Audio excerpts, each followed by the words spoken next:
Ілбіп әлі жүріп келем, жол таусылар емес.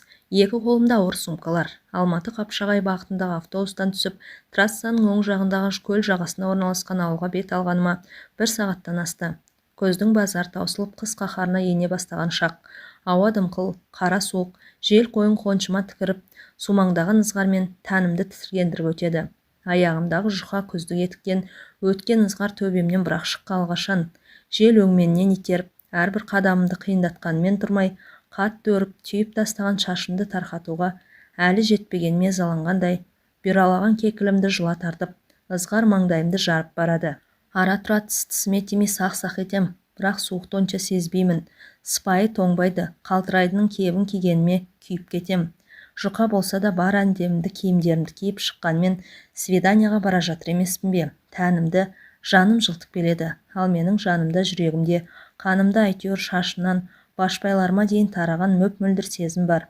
Бұрқырап ақ көбігін шашып, үлкенді-кішілі қойтастарды таранып көбігі шашырап, бұлқына аққан тау бұлағындай сағыныш бар. Себебі мен бүгін түрмедегі досыммен кездесуге келемін. Ол менің жаңадан қосылған күйеуім ғана емес, мен үшін дүниеде бар жалғыз еркек. Мен сүйген, мен пір тұтып өтетін жалғыз адам. Менің тек жүрегім ғана емес, бойымдағы бар клеткам досым деп соғатындай. Оны 3 жылға соттады. Бұзақылық бабы бойынша дейді.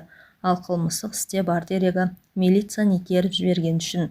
Досымға трамвайда кездескен милицияның үстінде арнаулы киімі де болмаған, куәлігінде көрсетпеген. Аялдамасына келіп түспекші болған досымның алдын кес-кестегенде оны итеріп жіберген шын. Бірақ қарға қарғаның көзін шығушы еді. Сот милицияның мен милиция қызметкерімін деп ескерткенін, сонда да ол маған қол көтерді дегеніне сеніпті. 3 жыл түрмеге кететінді білгенде ұру деген бұлай болады деп мұрынның быт-шытын шығарар ем дейді. Заңнан алыс 23-ке жаңа толған мен үшін досымның не үшін аяқ астынан 3 жылға сотталып кете барғаны түсініксіз күйінде қалды. Әйтеуір досымның кінәсі екенін білемін. Ол керек десе шыбынды да өлтірмейді. Олар да Құдай жаратқан тіршілік иесі деп үйден ұстап алған шыбынды өлтірмей сыртқа ұшырып жіберетін. Сөйтетін досымым түрмеде отыр. Тағдыр басқа салса амалың жоқ екен. Басында 15 күнге қамайды, шашын алып тастайды дегенде тақырбас күйінде көршілерге пәтер иесі Татарка апайымызға қалай көрінесің, ұятай деп ағыл-тегіл жылап едім. Қасымнан бір жеңіл машина өте шықты. Тоқтаған жоқ. Адамгершілік деген жоқ қой осы күнгі адамдарда. Тоқтап ала кетсе қайтеді екен. Мына байқұс келіншегі ауыр сумкалармен келе жатыр екен. Жоялай кетейін деп көл жағасындағы ауылға дейін әлі 5-6 шақырым бар деп жанашырлық танысы тағадан түсіп қалатындай. Бірақ бұл ауылдың адамдарының трассадан түсіп қалып, қалыпы режимді зонаға ағылған адамдарға еттер үйреніп кеткен шығар. Әрине жақын жердегі машиналар мен ақшасы барлар такси жалдап бұрып жатады. Бұл жерде отырғандардың ішінде Қазақстанның қай түкпірінен сотталғандар жоқ дейсің. Менің қайтар жолға автобусқа ғана төлейтін ақшам бар. Бұл свидания 3 күндік. Жұмыстан 3 күнге ақысыз демалыс алғанмын. Себебі бұл свидания 3 ай сайын ғана беріледі. Қызық, сотталған жақын адамдармен кездесетін бұл кездесуді ауылдан келген кемпір шалдарға дейін свидания дейді. Мен бірінші рет осында отырған күйеумен кездесуге келдім десем, онша түсінікті емес секілді. Пәтер иесінен қарызға ақша сұрап алдым. Мына сумкалардың іші толған дәмді тамақтар. Досым екеумізге 3 күнге жетеді. Аяулы жаныма осы мүмкіншілікті пайдаланып 3 күн қолымнан келгенше жұмақ орнатпақшымын. Сол 3 күннің жылуы шуағы қалдырған ізі біздің сағынышымды басып, сол 3 күнде сүйіктіммен татқан дәмін алған ләззатымның қуаты, шырыны күшті жарығы біріне бізге көз уақытқа жетеді. Біздің бір-бірімізге деген сөнбес сезімімізді дәлелдейді. Осы қиыншылықты уақытты тезірек өткізіп артқа тастауға көмектеседі. Алдағы күндерге деген сенімімізді нығайтады. Досымды оның құшағын аңсаған кезде оның ыстық құшағын сағынып, төсекке өз жан тәнімен арпалысқан сәттерде жанға қуат, көңілге медеу болады. Олар бірге болайық, не үйленейік, не әртүрлі айла шарғымен коллекция үшін бірге болғысы келетін еркектерге тойтарыс беріп, 1-2 күндік қызық іздеп, денемді көздерімен ішіп жеген еркектердің қастарынан тәкаппарлана басып өте шығуға көмектеседі. Мына жол әлі бітер емес. Ой, қандай қуаныш, қандай бақыт еді. Мен бүгін мен сүйетін, мен сүйген еркекпен кездесем. Жаурағаным ештеңе етпейді. Құжаттарымызды тексеріп 1-2 сағат өткен соң кішкене ғана бөлмеге кіріп, от құшаққа енем. Содан соң жаңалықтарды айта жүріп шешіне бастаймын. Досым шешінуді менен соң бастаса да, бұрын бітіп маған бас салады. Осы шалт қимылдың өзінде ақ керемет бір үйлесім бар. Мені бір хрустальдан жасалған қымбат нәрседей бір жерін ауыртып сындырып алмайын дегендей нәзік аймалай бастайды да сезімнің селін ағытып келіп жібереді. Төменгі жағы іш киімін жыртардай тырсылдап аласұрып өзінің барын тоқтайтын, пана табатын, аялдайтын орын іздеп одан тараған бар қызудың күші екеумізді өртеп бара жатады. Досым мен тұншықтыра аймалап өртеніп от шашқан жерін мендегі өзіне арналған орнына апарғанша тағатсыздана қимылдайды. 25 пен 20-ның қызығы да осы шығар. Жаңалықтарды ұмытып қалмасам сосын айтам ғой. Оның қимылына ыңғайлана бере сөйте тұра менің де алатын үйлесім бар дегендей керегімді қимылмен білдіремін. Тек бір-бірімізді сөздерсіз-ақ, көз қарассыз-ақ ұғысатын әрекеттерге кірісеміз. Бір көзімді ашқанда ол үстімде жатады, бірде мен оның үстінде. Бірде аяқтарымыз айқасып аймаласып отырамыз. Жанымыз да тәніміз де қимылсыз. Тек екеумізге ортақ, тек екеуміз ғана білетін, екеуміз ғана түсінетін, екеуміз ғана сезіне білетін ерекше бір күйге енеміз. Біз секілді бақытты ерлі-зайыптылардың барлығы осындай тәтті ләззатты сәттерді басынан кешіретін шығар. Мен тезірек 2 қабат болғым келеді деймін. Досым екеуміз үйленгеннен кейін 4 айдан соң оны институттан кейін 2 айға әскери жаттығуға алып кеткен. Оның алдында досымның оқуы бітіруі, той деп жүрдік. Былайша айтқанда ыстық суығымыз басылмақ түгел бал айымызда дұрыс өткен жоқ. Содан кейін секундтар ма, минуттар ма, сағаттар ма, тек әйтеуір тәп-тәтті бір дүние. Арасында дем алғанда ол саған қандай қимыл жасағанды толық ләззат аласын дейді. Мен өз ыңғайына қара, саған қалай ұнайды деймін. Бұл жағынан оның білімі көптеу екен, әйелдік бір сұңғылықпен сезіп. Екеуміз бір-бірімізді сыйлап, қандай жағынан болсын бір-бірімізге жақсылықтар мен жағдай жасағымыз келеді. Алғашқы танысқан күннен бастап осындаймыз. Сөйтетін адамның олайша қылмыскер атанып түрмеде 3 жыл отырғанына таңым бар.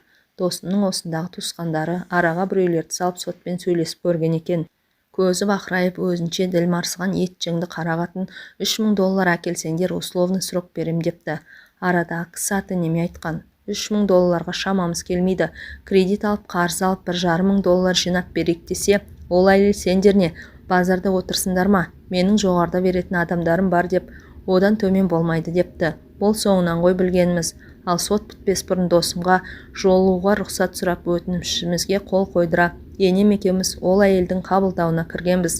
Сонда сол сот зал әйел ертеңмен бауырсақ пісіріп әкелгенмін. Ауыз тиіңіздер, бүгін жұма ғой дегенде енем кішіпейлі Құдайға қараған жан екен деп жыл шырай танытқан. Ал мен үлкен адамға жасқаншақтана қарап, мама қандай жан екен көздері айтып тұрған жоқ па дегем. Сөзінің өзінен жалғандық пен өтірік сезіліп тұрғандай көрінген. Әрине ол кезде сұраған ақшасын бере алмайтынымызды білген жоқ еді.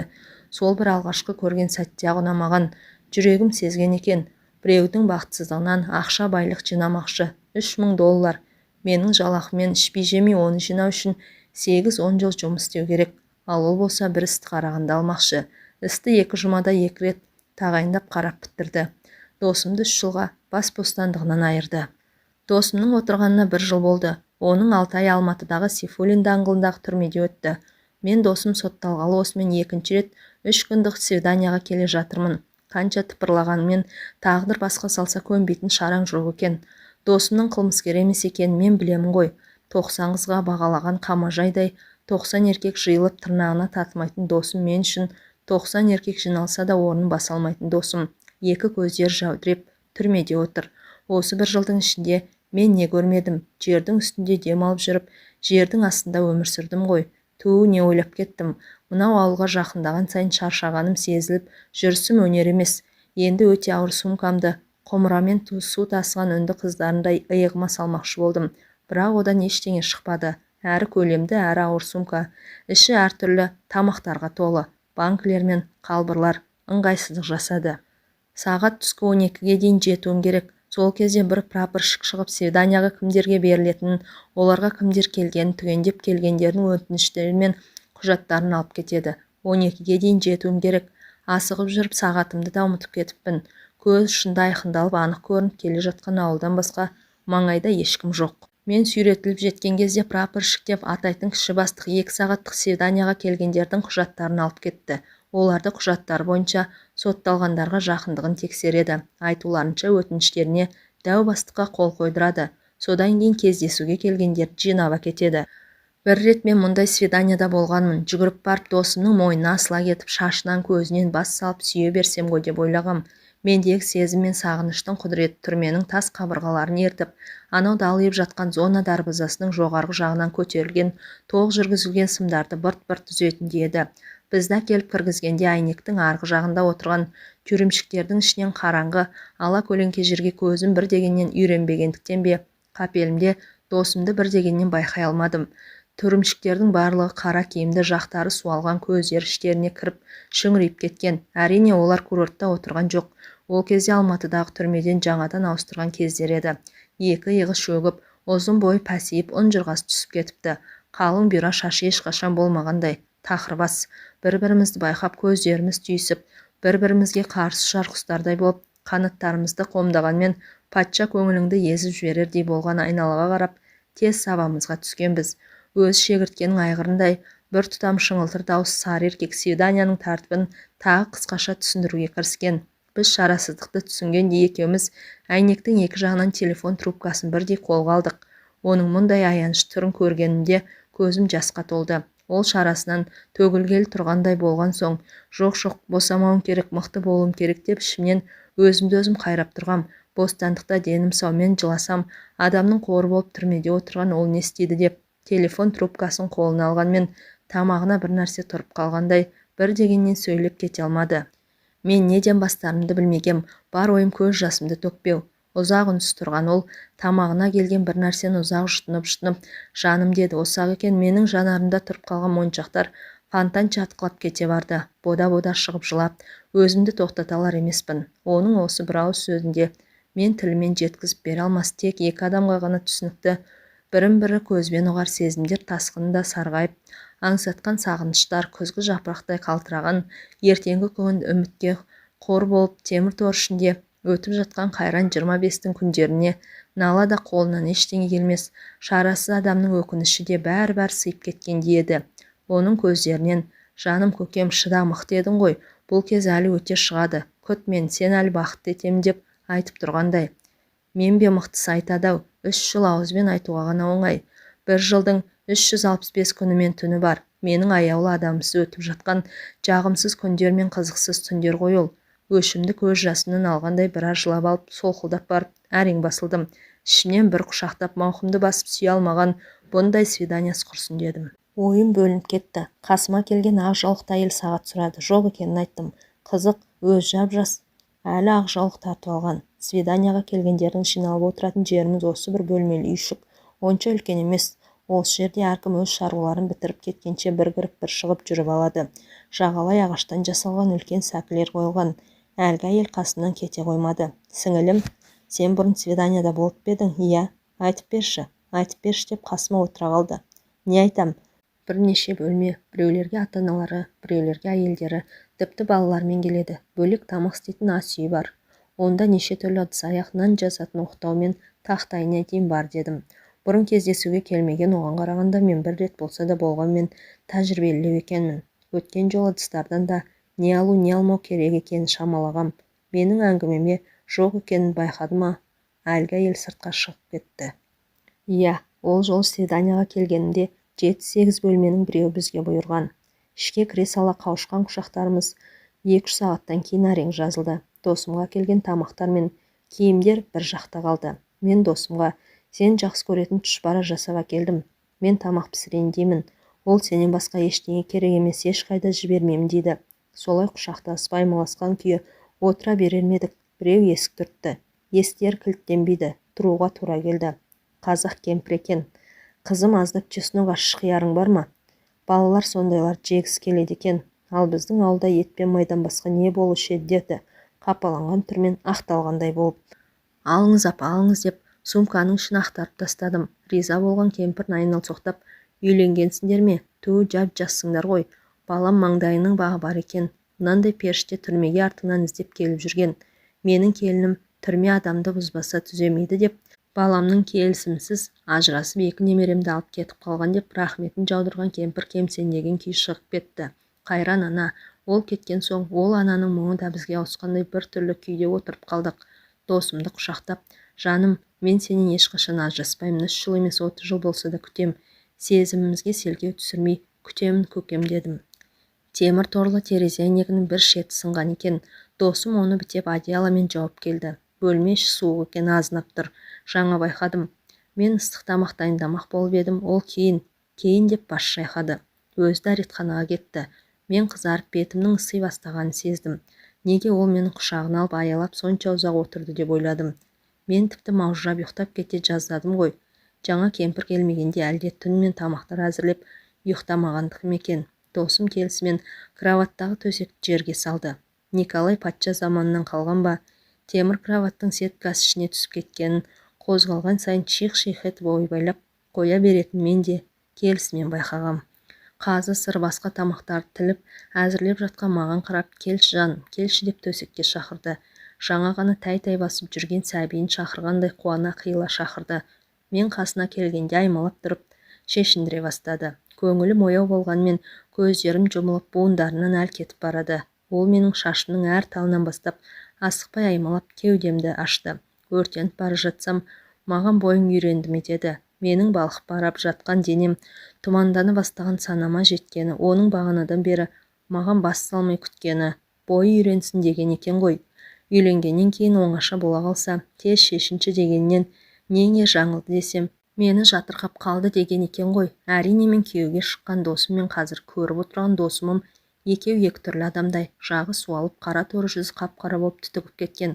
Салқында аязда жұмыс істегендіктен шығар. Көздерінің аласы үлкейіп, өткірленіп адамға қатаң қадала қарайтын шығарыпты. Иә, мен осында келгелі мұрным бір жағымсыз күлімсі иісті сезген. Түтінге ысталған бөлмеден бе, ондағы төсек орнынан ба, керек десең ол иіс досының киімдерінен де, керек десең оның денесінен де шығатын секілді. Әйтеуір көзге көрінбейтін бір нәрселер адамды тартындырды ма, мына жерге 100% араласып кете алмай тұрғанымды ол сезген екен. Жаным менің, пірім менің. Жасы менен көп болса да, әйелді еркектің мысы басып тұрғандай қандай жақсы. Тізерлеп алдыма тұрып, кеше баняға түскенбіз деді. Қарулы қолдары төменгі жақтағы киімдерді шеше бастап, мүйізденіп кеткен қолдарымен денемен ұстауға да именгенде сүйіп жатыр. Басында не істесе де өзі білсін деп тұрғам. Мен ұялып әрі қытығым келіп, әрі тезірек оның құшағына ену үшін. Төсімді оның төсіне басуы мұң екен, таныс сезім екеумізді үйірімне үйіріп әкетті. Мынау қолын денемін сонша іңкәрлікпен күткен тойы басталды. Азынаған бөлме, астымызда бұдыр-бұдыр матрас емес, тек құс жастықта жатқандаймын. Айнала жып-жылы, мөп-мөлдір, тап-таза көгілдір дүниеде бір-біріне асыға аққан бұлақтай, жан тәніміз мидай араласып екеуміз бір адамға айналып кеткендейміз. Сиқырлап бақта жүргендейміз, әлде ауада ұшып жүрміз бе, солай шығар-ау. Айналамызда қоршаған жұлдыздар.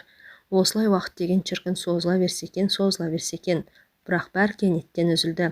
Досым кінәлі адамдай шығып кетті. Шыдай алмадым деп төмен қарады. Бәрі тамаша, тамақ ішеміз, қарның ашқан шығар. Менің де қарным ашып кетті дедім. Оның өтірік, бірақ оның ыңғайсыз жағдайдан тезірек шығарып алғым келді. Тағы жарты сағаттай жата тұрайықшы деп бар тәнімді аймалап шықты. Ауылда тұрғандықтан ба, әлде бөлмеміз кілттегендіктен бе, мұндай жоқ секілдеді. Үйренбеген басым, қытығым келіп балаша мәз боламын. Осы әдемі кезді ол кенеттен бұзып, тамақ ішіп алайық әлденіп деген ұсынысына қуана келіскенмен, оның біздерге укол салады ғой деген сөзін естісем де, түсінген де мән де берген жоқпын. Ақ жаулықты әйел қайта кіріп тәтті ойымды қайта бұзды. Анау прапорщик келе жатыр, енді біздерді апарады дегенін естігенде ұшып тұрдым. Фамилияларымызды атап жатыр, менікін қашан атайды екен деп тағатсызданамын. Өткенде бірінші рет келгенде фамилиямды естігенде мен де қуана айқайлап, жерден жік шыққандай жасап, жұрттың бәрін шошытып, олар мені ала көздерімен атып, бір ыңғайсыз күйге түскем. Енді фамилиям естілгенде жай ғана мен деймін. Абзалова, саған свидание берілмейді деген сөзді естігенде біреу маңдайыма періп жібергендей болды. Қалайша берілмейді деймін, заң бойынша кезекке қояды. 12 жақтан жақын адамдар сарғайып күтеді. Артынып-тартынып жол азабын көріп, жұбайлары я ата-аналары я жақын туыстар келеді. Еріккеннен емес, жұмысынан сұранып, кейбіреулер мал жандарын көршілеріне не туыстарына тапсырып, түрмеде отырғандар өмірден тума туыстарынан алыстап кетпесін, қоғамнан жырақтамасын, қандары қарайып өмірден түңілмесін, оларды іздейтін, сағынатын, күтетін адамдар барын білсін деп келеді. Сонда оларға дөрекі, әзілдегенде мазақ қылғандай болып свиданиядан алып тастаған дейді. Неге ағай, неге? 3 күн болмаса да, 1 күн болса да, жарты күн болса да беріңізші деймін. Көз жасымды әрең тоқтатып. Мен кішкентай адаммын, неге екенін білмеймін. не положено деп өтінішіңізге қол қоймады, деп арызы мен құжаттарымды қайтып берді. Басқалары мүсірке аяп қарағанмен, енді біздің кезегіміз дегенді білдірді. Көз жасымды көрсетіп, өзімнің әлсіздігімді мойындағым келмейді. Бірақ көз жасым сатқындық жасап, моншақтап қоя берді. Кіші бастық бір топ адамдар жинап 3 күндік свиданияға алып кетті. Мен де олармен ілесіп зона есігіне келдім. Бұрынғы күзеттегілер жайты солдаттар еді, ал жаңадан ауысқандары өздерінше кісімсіп қалған. 5-6 метр жерден ашық тұрған есіктің екі жағынан анау свиданияға келді ме? Мүмкін кешігіп келген шығар. Осындай адамды шақырып берші дегенде шала бүлініп боқтап ауыздарына ақ ит кіріп қара ит шығады. Ал бір-екі ауыз сөз сөйлесе, кімнің несі кетеді, ол да қылмыс па деймін.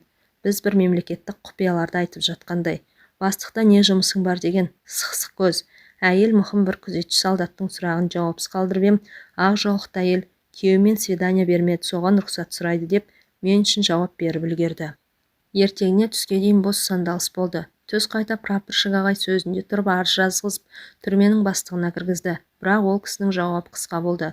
Қазаққа ұқсағанмен орысшалап не положено, дисциплина есть дисциплина, закон есть закон деді. Мен меңірейленіп тұра бердім. Сөздерін естіп тұрсам да мағынасы санама жетер емес. Көз жасым кеше таусылып әлі жиналмағанға ұқсайды.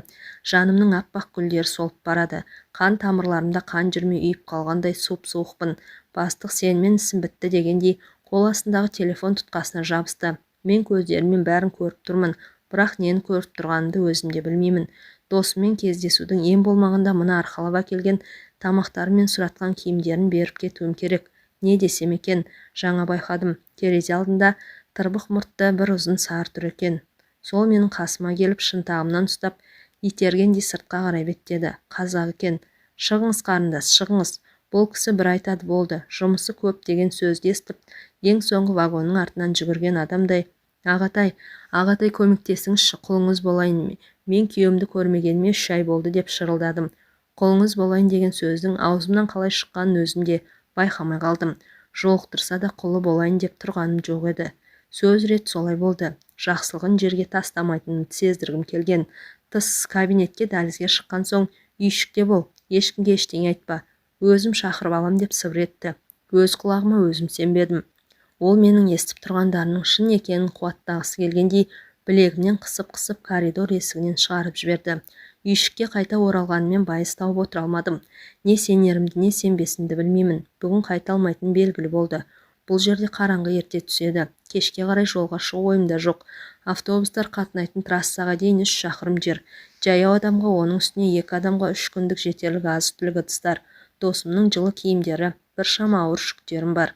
Мына адам ең болмағанда тамақтар мен киімдерін беруге көмектессе ғой деймін. Жылт еткен үміт отын сөндіріп алғым келмеді. Бір кезде бір адам келіп, мені бастық шақырып жатыр деді. Жүрегім өрекпіп барғым келмейді. Свидания алуға шынымен көмектесе ме? Свиданиялері бүгін де шешілмей ертеңге қалған ақ жаулықты әйелге бірге барайық деп жалындым. Шалы осы ауылдағы дүкенге нан-пан алуға кеткен. Ол сөзге келместе маған ерді. Әлгі адам мен ішке кіргізіп, өзі есік алдында ақ жаулықты әйел екеуі қалды. Ол да менімен бірге кіргізісі келіп еді, орысша бір түсініксіз сөздерді тез-тез айтып кіргізбеді. Ұзын сарының кабинеті үлкен, бастықтың кабинетінің жартысында екен. Столында электр лампасын жағып қойыпты. Кабинет іші жып-жылы. Ұзын сары мен кіргенде орнынан ұшып тұрып, қасыма келіп базарда мал сатып алайын деп жатқандай мені бір айналып шықты. Содан соң оның ішіп-жеп қарағанынан ыңғайсызданып төмен қараған мені иегімнен ұстап өзіне қаратты. Атың кім? Самал. Иә, Самал. Бір дегеннен іске көшелік. Менің жұмысым көп. Мен сені күйеуіңмен жолықтыра алам. Заңсыз, аз уақытқа ғана. Кездескің келеді ме күйеуіңмен? Әрине ағай. Әрине, өтінем көмектесіңізші. Өте кездескің келеді ме? Иә ағай, өте кездескім келеді. Бағана құлың болып кетейін дедің. Демек күйеуіңмен кездесу үшін бәріне дайынсың ғой. Сол сөзінде тұрасың ба? Маған құл болудың қажеті жоқ. Әрине, мен 3 күн емес, тек бірнеше сағатқа, мысалы жарты тәулікке деймін кездестіре алам. Бұл деген үлкен бақыт қой, мейлі жарты күн болса да. Мен қолымды құлағымдағы сырғама апарып шеше бастадым. Тұрмысқа шығып үйден кетерде анамның берген сыйлығы. Мына кісіге беретін ақшам жоқ. Маған заңды бұзып әншейін жақсылық жасамайды. Досымды бір көруге зар болып тұрғанда аяп нем бар? Ха-ха-ха, сырғаңды бермекшісің бе? Оны қайтем? Менің әйелім түгіл, любовницамда тек қана бриллиант тағады. Жоқ. Сен ничегосың, фигураң күшті екен, беретін ақшам жоқ дейді, ха-ха-ха, өзің тұнып тұрған ақша екенін түсінбейсің бе? Сөздің қысқасы былай көжегім. Күйеуіңмен 5-6 сағатқа кездескің келсе алдымен қазірден бастап менімен 2-3 сағат бірге боласың. Сосын күйеуіңмен кездестірем, ертеңгі 9-ға дейін бәрін бітіреміз, осыған келісесің бе? Ол темекі түтіні сасыған демімен шарпып мені көздерімен ішіп-жеп тесіле қарап қалған. Үстімнен біреу мұздай су құйып жібергендей болғанмен білдірмеуге тырыстым. Суық су өртке шашқан судай болып жаным мен тәнімді аз уақытқа болса да бөлеген қуаныш пен үмітті өшіріп, ал сумен араласқан шүкір мұздай басым жүрегімді тескілеп жатқандай. Кейде адам бір күйде жеткенде оған бәрібір болады екен, ештеңеден қорықпайды екенсің, ештеңеден ұялмайды екенсің. Тек сол күй, сол қалыптың құлы болып ойыңа келгенді айтасың, ойыңа келгенді істейсің. Маған да бәрібір еді. Мына адам аты бір мақұлық, мені боқтай ма, ұра ма, өлтіре ме бәрібір. Қасыма келіп, ну аппетитная ты женщина деді. Мен бар күшімді жинап, идиот дедім. Не айтқан сөзімді естімеді ме, не естігеніме сенбеді ме, не, сіз идиотсыз. Есіктен атып шығып қасындағы еркекпен сөйлесіп тұрған ақ жаулықты әйелдің қолынан ұстап сыртқа сүйрелей кеттік дедім. Артымнан кейбір адамдар жақсылықты білмейді деген қазақи дауыс естілді. Түнмен үйшікте көз ілмей отырып шықтым. Бұл жолы бір-бірін ұзын столдан неменене алған жоқпыз. Ертеңгі болатын свиданияға алыстан көп адамдар алдын ала келген екен. Ертеңіне сумкаларымды сүйреліп жолға шықтым. Досымға алып келген бар жыл жұмсақ тамақтарды ақ жаулықты әйелге беріп кеттім. Ыңғайсызданып алғысы келмеген үлкен 3 адамсыңдар. Оның үстіне бұндай тамақтар бұл жердің дүкенінде жоқ деп, сервалет, колбаса, піскен қазы, иісі аңқыған жас тұздалған қияр тағы басқаларын сумкасына салып бердім. Екеуміз бір-бірімізді бұрыннан білетін жандардай жылы қоштастық. Кетерде мені құшақтап, басың жас қой сіңілім, жасыма деді. Сумканың жеңілдегенмен әлі де досымға тамақ салып берем деген әдемі тыстарымен досымның жылы киімдері бар. Қолдарым әлі ашып тұр, ісігі қайтқан жоқ. Жүрісім өнер емес. Трассаға мына жүрісімен қашан жетерім белгісіз. Әйтеуір кешке дейін жетсем, арғы жақ Алматыға дейін ағылған автобустар. Сумкаларымды қойып үстіне отырып дем алып отыр едім. Қасыма бір машина келіп тоқтады. Домаланған қара жігіт машинасынан түспей, қарындас қайда барасың деді дауыстады. Алматыға дейін ала кетейін, отырыңыз. Рахмет, төлейтін ақшам жоқ, бара беріңіз. Ақшаның қажеті жоқ. Жақсылық істеген адам я Алладан қайтсын, я балаларының алдынан шықсын деп жасайды. Кел отыр. Аллаға одан қалса сізге рахмет.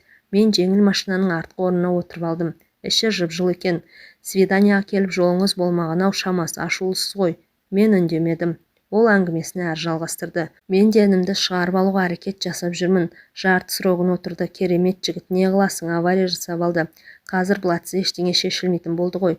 Соттан бастап түрмеге дейін жолда кездескен қолында белгі барларды жемдеумен келемін. Тіпті ақша мен сыйлықтарға да қарамайды. Әркім отырған орнын пұлдап қалғысы келеді. Ол ағай сөйлеп жатыр. Өзі әңгімешіл екен. Бір әңгімесін естісем, бірін естімеймін. Бойым жылынып, ұйқым келгендей, арасында көзім ілініп кетеді. Осы кезде мына кісінің сөзіне күлкім келді. 20 ғасырдың 80 жылдарының басын еліміздегі блаттар заманы туындаған кезде ме? Мүмкін ол ерте басталған шығар. Қаншаға созылар екен. Досымның қамын жейтін осындай ағасы болса ғой. Енді свиданияға 3 айдан кейін келем. Үйге келісімен хат жазам. Қарындасым, мен сені қай жерден түсірейін? Мен селк ете түстім. Алматының шетіне келіппіз. Қарындасым үйіңе дейін апарып тастар едім. Қаланы дұрыс білмеймін. Қай аялдамадан түсірейін деді. Ол үйіме дейін жеткізіп тастамағанына өкінгендей. Аға, маған бәрібір. Өзіміздің Алматы ғой аға. Рахмет сізге ағатай. Ініңіз тез шықсын. Бала шағаңыздың қызығын көріңіз аға. Үйге трамвайға отырып келе жатып бейтаныс бір адамның арқасында Алматыға 1 сағаттай уақытта жеткеніме өзімде сенбегендей, өмірде жақсы адамдар да бар ғой деп ойладым. Жақсы адамның ең болмағанда атын сұрап қалмағаныма өкіндім. Соңғы 2-3 түнгі оқиғаларды есіме алып сезім тазалығы, тән тазалығы, жан мен ар тазалығы үшін күрестің басталған және бұл күрестің оңайға түспейтінін түсіндім. Көз алдыма Алматыдан 60 шақырымдай жердегі қазақшасы, өзен жағасындағы ауыл деген мағынаны білдіретін өзгеше тұрғындары бар. Шағын ауылда ақ жаулықты әйел, менімен идиот атаған түрме басшысы орынбасарда, мені Алматыға ала келген белгісіз ағайда, оның блаттар заманы деп атаған 20 ғасырдың 80 жылдарда көз алдымнан кинолентадағыдай өтіп жатты. Әңгіменің соңы.